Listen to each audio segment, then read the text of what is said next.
I tell people you can't create the life of someone you don't yet believe yourself to be. Yeah.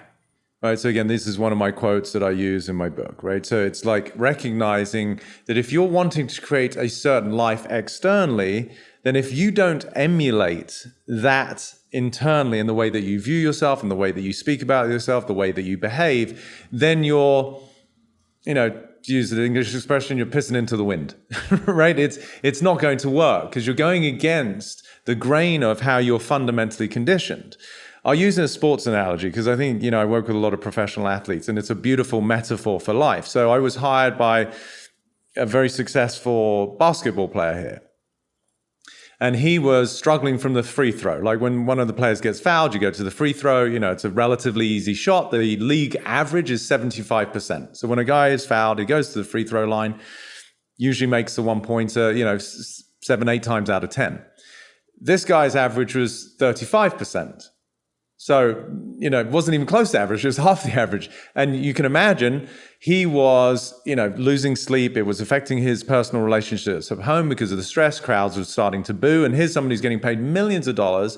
There's literally millions of fans. They're fanatical here in the States about their sports. And it was costing him a lot. He was really, really struggling. So the point about addiction and why I'm using this sports metaphor as a comparison is he had become addicted to the fact that he had a problem. So when I met him, I said, you're probably speaking to everyone you can, from players, coaches, even sports psychologists. He's like, I'm doing everything I can to fix the problem.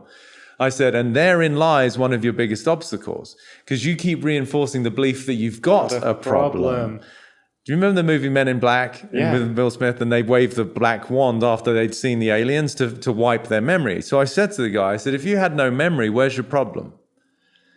Just to start to give him an indicator that what he's fighting is his history. So now he goes up to the free throw line.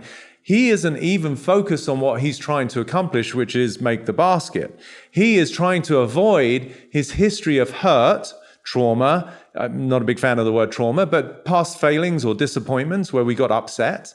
And now he's standing there literally trying to fix his history. But that's only impossible.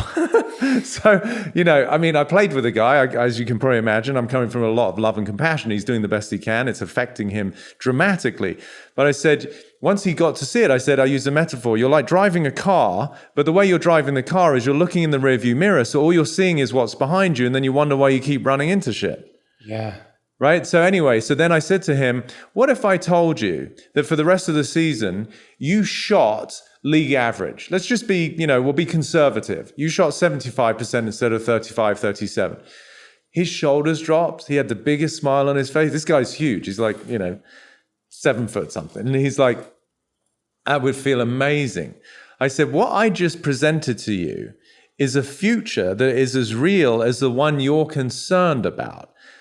The difference is I recognize that as a possibility, whereas you're so busy trying to avoid your history that you're actually standing in the line in a state of anxiety, which is self-perpetuating. It's self-fulfilling. Both the futures, you're worried about one. Mine is phenomenal, or at least better. They're both made up. Why? Because we're still sitting in your house. We haven't gone anywhere. But mine elicits joy, freedom, relaxation. If you're an athlete coming from freedom, joy, and relaxation, I don't care what sport you're doing, you're going to do it better than if you're coming from tension, anxiety, and worry. That night, he had a game. He shot 6 out of 8, so that was 75%. And for the rest of the week, he shot 68%. Way better than previous. Almost double if you're into that kind of stuff. Yeah. Right? So what happened is, going back to the addiction, is most people are completely addicted to their history and then spending the rest of their life trying to compensate for it.